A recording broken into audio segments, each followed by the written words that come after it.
Zona 13. Não há nada oculto que não venha a ser revelado. Not anything hidden that will not be revealed. Aí, Zona 13, inscreva-se no canal Zona 13 e surpreenda. Inteligente Zona 13, hein? Tá certo? Inscreva-se no canal Zona 13.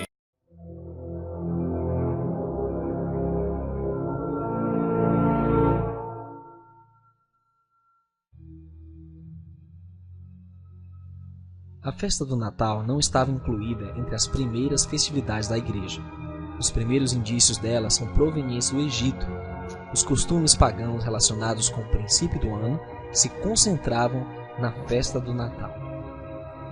Orígenes, um dos chamados pai da Igreja, disse: "Não vemos nas Escrituras ninguém que haja celebrado uma festa ou celebrado um grande banquete no dia do seu natalício. Somente os pecadores, como Faraó e Herodes, celebraram com grande regozijo o dia em que nasceram neste mundo." Autoridades históricas demonstram que durante os primeiros 3 séculos da nossa era, os cristãos não celebraram o Natal. Esta festa só começou a ser introduzida após o início da formação daquele sistema que hoje é conhecido como Igreja Romana, isto é, no 4º século. Somente no 5º século foi oficialmente ordenado que o Natal fosse observado para sempre, como festa cristã, no mesmo dia da secular festividade romana, em honra ao nascimento do Deus Sol, já que não se conhecia a data exata do nascimento de Cristo. Se fosse da vontade do Pai que guardássemos e celebrássemos o aniversário do nascimento do Salvador, ele não haveria ocultado sua data exata, nem nos deixaria sem nenhuma menção a esta comemoração em toda a Bíblia. Ao invés de envolvermos-nos numa festa de origem não encontrada na Bíblia, mas somente no paganismo, somos ordenados a adorar a Deus, a relembrar biblicamente a morte do nosso Salvador e a biblicamente pregar esta morte e seu significado, a vitoriosa ressurreição do nosso Salvador, sua próxima vinda gloriosa, sua mensagem de salvação para os que creem verdadeiramente e perdição para os não crentes verdadeiros. Quando ele nasceu, havia naquela mesma comarca pastores que estavam no campo e guardavam durante as vigílias da noite o seu rebanho. Lucas 2:8. Isso jamais pôde acontecer na Judéia durante o mês de dezembro. Os pastores tiravam seus rebanhos dos campos em meados de outubro e ainda mais à noite os abrigavam para protegê-los do inverno que se aproximava, tempo frio e de muitas chuvas. A Bíblia mesmo prova, em Cantares 2:1 e Esdras 10:9 e 13, que o inverno era época de chuvas, o que tornava impossível a permanência dos pastores com seus rebanhos durante as frígidas noites no campo. É também pouco provável que um recenseamento fosse convocado para a época de chuvas e frio. O Salvador nasceu na festa dos tabernáculos, a qual acontecia cada ano no final do 7º mês do calendário bíblico, e corresponde mais ou menos, pois o calendário é lunar, no mês de setembro do nosso calendário. A festa dos tabernáculos, das cabanas, significava que o Criador estava habitando com seu povo. Foi instituída por ele como memorial para que o povo de Israel se lembrasse nos dias de perseguição pelo deserto, dias em que Yahweh habitou no tabernáculo no meio de seu povo. Levítico 23, 39 a 44 e Neemias 8, 13 a 18. Se o Salvador do mundo não nasceu em 25 de dezembro, quem nasceu então? O Natal é uma das principais tradições do sistema corrupto chamado Babilônia, fundado por Nimrod, neto de Cã, filho de Noé. O nome Nimrod se deriva da palavra Marad, que significa rebelar. Nimrod foi poderoso caçador contra o pai. Gênesis 10:9. Para combater a ordem de espalhar-se, criaram a instituição de ajuntamentos ou cidades. Construíram a Torre de Babel, a Babilônia original, como um quádruplo desafio ao Criador, ajuntando-os para tocar os céus, fama eterna, adoração aos astros. Fundaram Nínive e muitas outras cidades. Organizaram o primeiro reino deste mundo. A Babilônia é um sistema organizado de impérios e governos humanos, de explorações econômicas e de todos os matizes de idolatria e ocultismo. Nimrod era tão pervertido que, segundo escritos, casou-se com sua própria mãe, cujo nome era Semíramis. Depois de prematuramente morto, sua mãe e esposa propagou a perversa doutrina da reencarnação de Nimrod em seu filho Tamuz.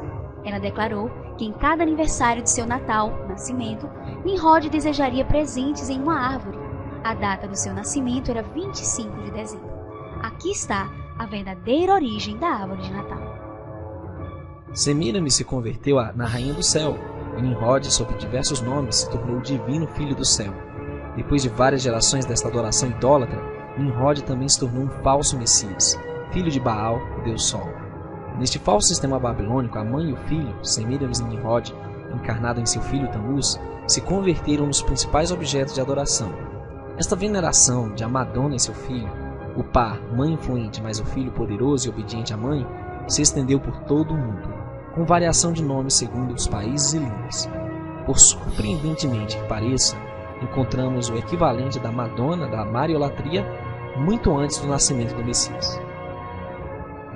Nos séculos IV e V, os pagãos do mundo romano se converteram em massa ao cristianismo, levando consigo suas antigas crenças e costumes pagãos, dissimulando-os sob nome cristãos. Foi quando se popularizou também a ideia de a Madonna e seu filho, especialmente na época do Natal. Os cartões de Natal, as decorações e as cenas de presépio refletem este mesmo tema. A verdadeira origem do Natal está na antiga Babilônia. Está envolvida na apostasia organizada que tem mantido o mundo no engano há muitos séculos. No Egito, sempre se creu que o filho de Ísis, o nome egípcio da Rainha do Céu, nascido em 25 de dezembro. Os pagãos em todo o mundo conhecido já celebravam esta data séculos antes do nascimento do Messias. Outrora, quando vocês não conheciam a Elohim, serviam aos que por natureza não são deuses. Mas agora, conhecendo Elohim, ou antes sendo conhecidos por Elohim, como vocês retornam outra vez a esses rudimentos fracos e pobres, aos quais de novo querem servir? Vocês guardam dias e meses e tempos e anos pagãos. Temo que os meus esforços por vocês tenham sido inúteis. Gálatas 4, 8 a 11. Aqui o apóstolo Paulo não se referia às festas do Criador, mas sim às festas pagãs, que incluem outros costumes pagãos, como guirlanda, velas, Papai Noel e tantos outros símbolos. A guirlanda, coroa verde adornada com fitas e bolas coloridas que enfeitam as portas de tantos lares e de origem pagã. Dela disse Frederick J. Haskins em seu livro Respostas a Algumas Perguntas. A guirlanda remonta aos costumes pagãos de adornar edifícios e lugares de adoração para a festividade que se celebra ao mesmo tempo do atual Natal. A árvore de Natal vem do Egito e sua origem é anterior à era cristã. Também as velas são um símbolo tradicional do Natal. São uma velha tradição pagã, pois se acendiam ao ocaso para reanimar o Deus Sol, quando este se extinguia para dar lugar à noite. Papai Noel é lenda baseada em Nicolau, bispo católico do século V. A Enciclopédia Britânica, 11ª edição, volume 19, diz: São Nicolau, o bispo de Mira, santo venerado pelos gregos e latinos em 6 de dezembro. Conta-se uma lenda segundo a qual presenteava ocultamente a 3 filhas de um homem pobre. Deu origem ao costume de dar em secreto na véspera do dia de São Nicolau, 6 de dezembro, data que depois foi transferida para o dia de Natal. Daí a associação do Natal com São Nicolau. Os pais castigam seus filhos por dizerem mentiras. Porém, ao chegar o Natal, eles mesmos se encarregam de contar-lhes a mentira de Papai Noel, dos Reis Magos, do Menino Deus. Por isso, não é de se estranhar que, ao chegarem à idade adulta, também creem que Deus é um mero mito.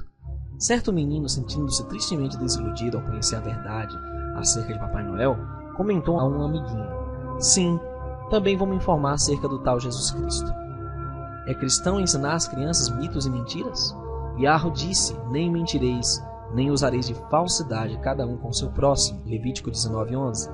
Ainda que a mente humana pareça bem e justificado ao Criador. Porém disse: há um caminho que parece direito ao homem, mas seu fim são os caminhos de morte. Provérbios 16:25.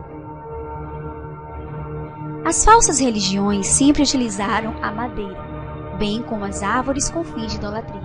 Sacrificam sobre os cumes dos montes e queimam incenso sobre os outeiros, debaixo do carvalho e do álamo, e do almeiro, porque é boa a sua sombra. Por isso, vossas filhas se prostituem e as vossas noras adulteram. Oséias 4:13.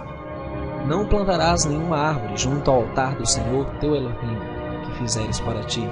Deuteronômio 16:21. Essas árvores ou pedaços de madeira serviam para adoração e culto doméstico. O pinheiro, símbolo natalino, possui a mesma conotação. Agora, leia esses textos de Jeremias 10 e me diga se não se aplicam à árvore de Natal. Ouvi a palavra que o Iarro vos fala a vós, ó casa de Israel.